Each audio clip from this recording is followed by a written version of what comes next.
Ulit, hindi na. Kulang pa daw. Eh, bakit paborito kayo? Agree ako sa mga sinabi ng ating mga kasama ay Sir Rani. Marami na kalimutan.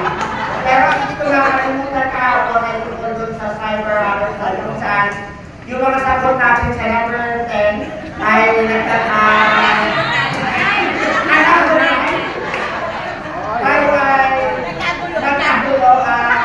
elaborate further ng ating speaker na kung ano yung cyber cyber or cyber harassment. And that's all. Thank you. Thank you so much po. Yung kaguluhan ng mundo po ngayon is, di ba, sabi ng speaker natin, tinatawag natin yung academic noise. So, ibig sabihin, we are really collaborating. Tertiary level since 2005.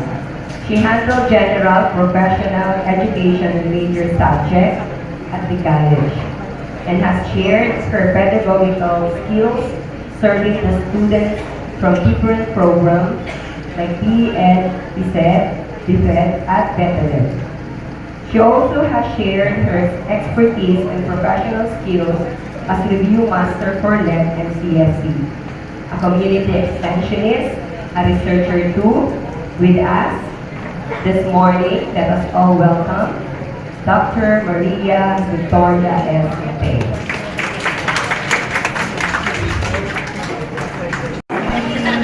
Miss Mateo, you may call me Miss Vicky, Miss Mateo, or Mom Vicky, Mom Mateo. I know a few of you like this, meeting people who are system, actually, no? Magagaling pa kaysa sa akin. Matatanda na sa servisyo, mas matagal sa servisyo ko kaysa sa akin. Medyo kinakabahan ko talaga ako kasi I was asked by my colleague to represent her given that she is in a situation na we cannot really avoid. So, nasa hospital ko kasi si Munggo. Kaya po, ilaan ko talaga lahat ng mga pangyayari. But she's okay po na. Awa ng Diyos. Salamat po sa Diyos po, Maris. In a venue like this, so medyo kinabahan ako kasi ang dami. Usually, I do have a little less population, no? Konti lang, kaya medyo nagulat ako 116. So this is actually my first time to be handling a handful of people. Pero para wala naman tayo 100, okay lang. Okay, pasensya na po ha, medyo kinakabahan talaga ako. Amazing people who are already been in the field for more than 2 decades. So, medyo nakakanginig at nakakanginig talaga. Okay, so why am I mentioning that one? It's because roles are what? Very substantial, okay? And they mean to a person, to a teacher. And there are a lot of words that we can associate with the word role, or roles. And they are all reflected in one's years of service in the academic world. So, yung iba sa atin, I believe, has been achieved, yung role talaga na hinihingi para sa isang actually, I've been in the field of teaching naka 2 decades na rin. Awa ng Diyos. Because I started with ONSC at around 2005 po ako na-start. So, it's 2025. So, na rin, decade. Sarado po. So, ngayon po. So, somehow, yes, just like you guys, I also have achieved understanding. Many of us have learned difficult already, knowing what our roles are in the lives of our students, our learners. We know already ang ating grounds, okay, in terms of handling learners, not just simply the learners, their parents, the stakeholders, and the community. We know them already. We can already define our being, a teacher. We can define it, we can describe it with 2 many words based on our experiences. And it's really worthwhile to be standing before you because many of you could be mirrors already of the society. Sinasalamin po kayo ng community. Kayo ang aming tinitingnan. Bakit? Matagal na kasi tayo sa service. So we learn from you. We get information, the details of a person on the way he has or she has spent her life in the service. Okay. So aside from that, we have the words engagement and collaboration. As you were doing the recap a while ago and the doing of attendance, everybody was really engaged. Okay, medyo challenging talaga my part. Sabi ko, kaya ko ba ito? Ang gagaling yung mga taga-PTN and congratulations po sa mga nakaraan yung achievements na. So, this is my assigned topic as I was asked by my colleague, Ma'am Caspa. Hopefully, I will be able to get justice on this one. Okay, now, so let us take a look, closer look as to where this topic is anchored. Saan ba ito naka-anchor? So it's anchored on the professional status. It's actually reflected in Domain 2 and Domain 6. So Domain 2, that is the learning environment, that pertains to our classroom, the four walls of our classroom, the campus, no? Ang laki ng campus na PTM. I usually spend some of my time here. Lagi din po ako dyan sa inyong oval, okay? So the learning environment, no? Should it be what? Engaging? Is it really a place for collaboration? Stated in strands 2.1, it is about learner safety and security. How safe and how secure is your classroom? How safe and how secure is your campus? Okay. Kaya nga po, di ba, pagpasok pa lang may mga nakalagay na lahat atas ng level schools. Ano pong nakalagay? Nagpasabi na safe and secured kami. Sige ma'am, ano po? Pasa mo mga mic, ha? Child-friendly. Okay, child-friendly. Ano po ma'am? Aside from that, para masabi natin na safe and secure ang school. Ang dati. Meron pong physical walking area or hand washing area po. Okay. What else ma'am? Pasa niyo po. Sabi, pasa sa Meron iba. din po May nurse. drug-free. Yes. Okay, what else? May medical. Medical there. Available CCTV. Okay, yes. Democratic management of the principal. So the teacher centered. Okay. Mamaya ulit. Mamaya ulit. I-start natin. Okay. Ano daw ba ang sinasabi ng indicator ng 2.1.2? 2.1.2 establish safe and secure learning environments to enhance learning through the consistent implementation of policies, guidelines, and procedures. Okay, thank you very much, ma'am. So, given the example cited by your colleagues, these are what? These are already examples of how DepEd is trying to implement policies, guidelines, and procedures. Yung mga tinanggit po natin. So, this is somehow just a sort of a review. Alam naman na po natin yan. Kaya lang, ang kailangan lang po natin i-secure is yung strict implementation. Just like, for example, pumapasok ang mga estudyante, nati-check ba talaga ang ating guard?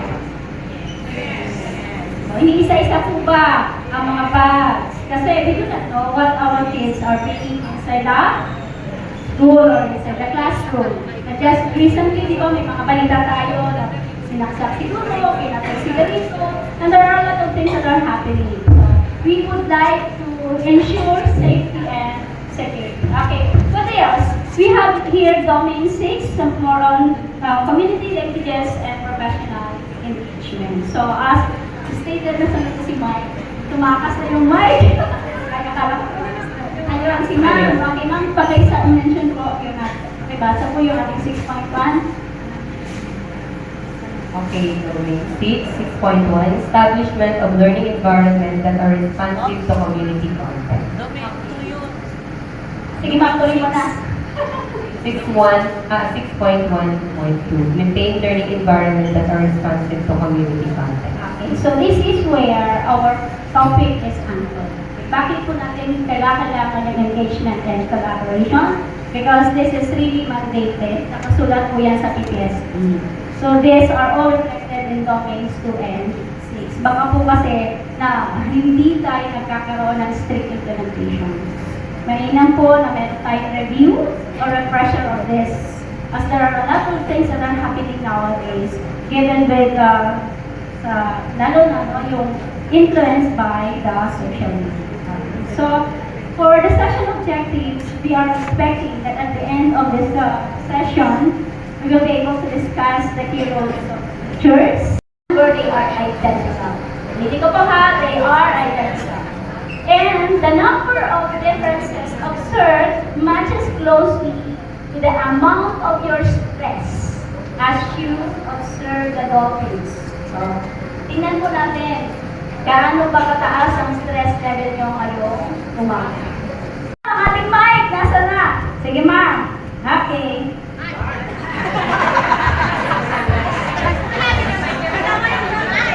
Okay, tingnan natin. Ma'am, ilan ang dolphin? Dalawa po. Dalawa. And they are identical.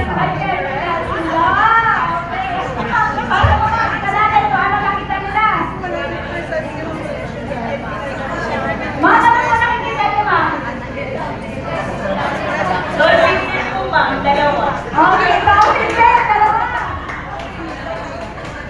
Sige, basa niyo po. Isa na lang. Kay ma'am. Ma'am, ano nakikita niyo, ma'am? I will be truthful.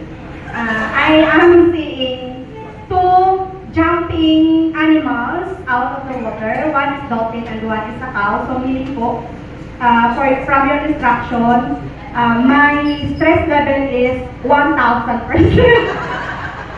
Okay, thank you very much, no? So si ma'am, too honest to tell, no? Ano po ano nakita niyo? Ano ba nakita niyo? Okay, so kamusta po ang pakiramdam? Mataas ang stress level? Yes! Okay, kasi dalawang images na nakita natin na magka-iba. Okay, so this is just what? This is a light-hearted joke actually. It depends upon you how you look at it. So what does it mean? It is just giving us the opportunity to be what? To be calm, okay? To be relaxed sometimes, and take things lightly. It gives us moments to think that we still have what? We need time, no? Some levity for ourselves. Particularly, busy tayo masyado. Kahapon, loaded kayo ng inyong pinag-usapan, no? So, siguro talagang pinarindigan nila. Wala silang stress ngayon, no? Identical dolphins ang nakita nila. Pero si Ma'am pinarindigan talaga. Higit pa sa... Okay, stress na stress. Marami talagang stressors, ano? Okay, anyway, so this is just a joke. It depends upon you on how you accept. Okay, so that is how we see the stress. Okay? Puno-puno nga po ba tayo ng stress? Yung mag-isip na lang po tayo kung paano natin i-engage ang bata. Stressful na po yun eh, di ba? Sa atin kanina nakita ko, everybody is participative. Everybody is really engaged. What else? Lahat na lang yung todo ang kanta, todo ang saya, ang movement. But bakit? Kasi we know already what to do. What kids at their age, medyo nangangapak pa sila and they really need our guidance. So that's the reason why we really have to think a lot of things. How are we going to make our class engaged? How are we going to make them be participative, particularly in collaboration, collaborative activities? So medyo on that point of view, nagkakaroon na tayo ng idea, stressful talaga. Ang mag-iisang guro. Kamusta naman po tayo? Okay? So, Huwag initan upang makapaghanda ng agahan. Iinom ng mainit na kape. Magluluto ng bawang sa tanghalian sapagkat ito ang tanging lakas sa araw-araw na labanan. Aalis na kani-kanilang tahanan. Tatahakin ang madilim na daanan sapagkat hindi pa nga lumalabas ni Haring Araw. Kailangan ng lumakad upang makipagpatidgakan sa mga sasakyan. O di kaya maglalakad sa mahabang kaparangan. O di kaya tatalog ng karagatan upang masilayan ang pangalawang tahanan. Yun ang paaralan. Papasok na sa bawat siling-aralan. Ligpit iba't ibang pantulong kagalitan, di alintana ang init at ulan, basta may hatid nating aralin sa mga batang anak na ang turing. Sila ang magurong magigiting na araw-araw sila'y nagniningning. ningning na nagbibigay ng karunungan at lalo na nagtuturo ng kagandahang asal. Sila na ang kilala kong magagaling na magsasaka na itinatanim ang lihinang kaalaman sa mga kabataan upang magamot itong kamangmangan. Sila na at ang kilala kong magaling na banday sapagkat ang galing nilang gumawa ng iba't ibang propesyon na nagbibigay sa lahat ng pagkakataon. Pagkakataon pagsimpan rin ang iba tulad ng ginagawa nila. Sila na rin at ang kilala kong magaling na artista na kayang magpatawa sa likod ng mga problemang dinadala. Hindi ko nga alam kung saan sila humugot ng lakas. Lakas na parang superhero at walang nakakatumbas. Kaya, hindi kayo basta guru lang. Kayo, ang buhay na yaman na ating bayan dapat ingatan at pahalagahan. Hindi kayo basta guru lang. Kayo po ay huwaran at maraming salamat sa inyong kabayanihan. On one side for engagement and another for collaboration. So you only have 5 minutes.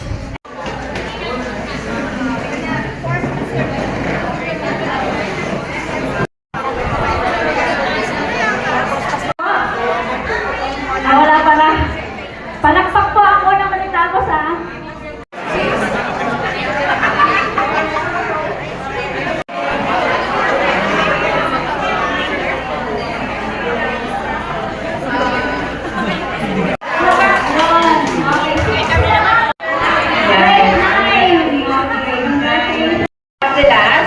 Monitors student involvement and provide feedback. For the collaboration,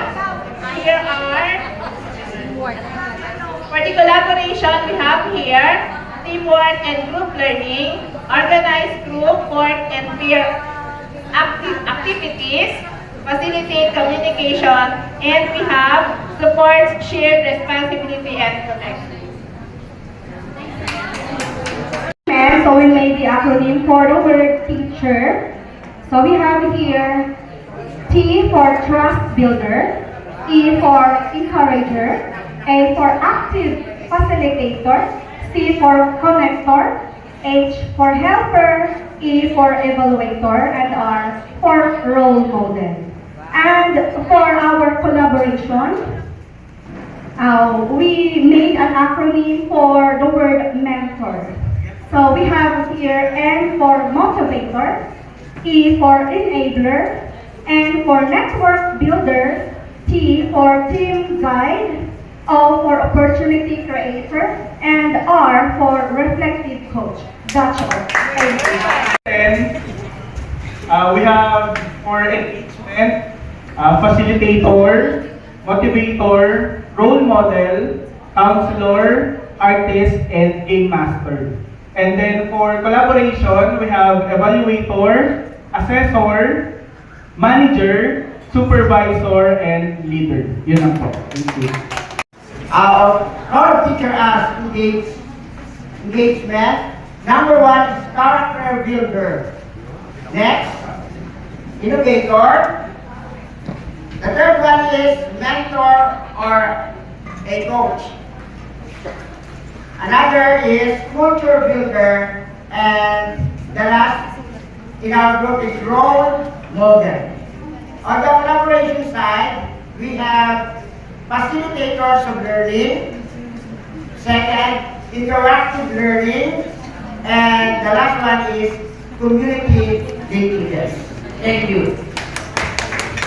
Thank you very So roles are motivator, role model, and facilitator. While on the collaboration side, we consider teachers as co-creators, as well as being shared learners, and facilitator and designer. So in this mind map that we were able to create, facilitator or the role of the teacher being the facilitator overlaps with the idea or concept of engagement and collaboration.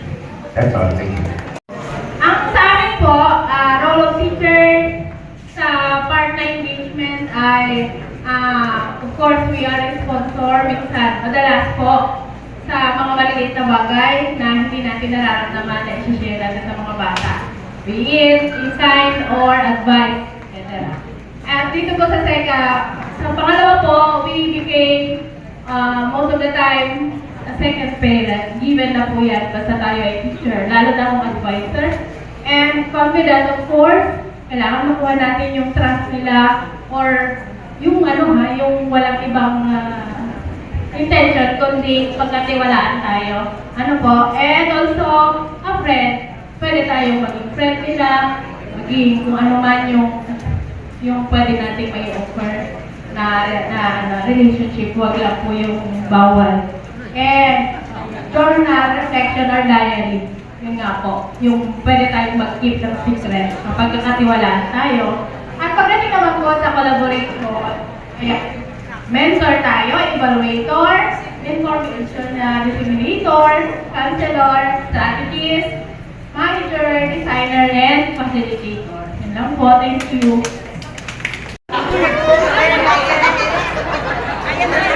Ano talaga yung role nila sa atin? Yes.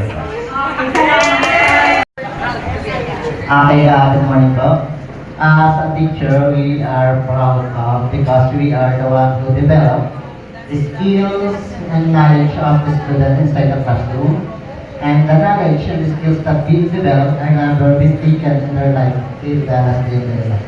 And that is wonderful. The role of a teacher. Pag Mr. Yu ang sagot. Okay, next, let us have Mom Pe. Nagaspi.